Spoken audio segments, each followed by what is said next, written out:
katika timu hii kwa miaka kadhaa. Kumbuka pia basi vijana wa Mbongo wanakuambia kazi yao si nyepesi.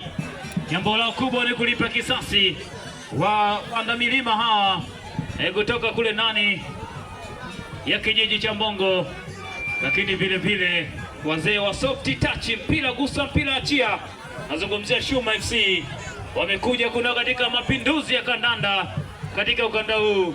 Kumbuka mtawala alikuwa ni Ilela, kapigwa chini. Shuma FC wapo katika utawala wao hivi sasa. Msimu huu mambo yatakuwaje na mipango itakuwaje? Amini kila timu ambayo imejipanga vyema itaendelea kuwakilisha vyema. Dakika 90 zitaamua. Minda mlango ameshanyanyuka, yuko salama salamini. Kabumbu inaanza pembezoni kule kwa upande wa vijana wa Shuma, lakini kapoteza mali ile.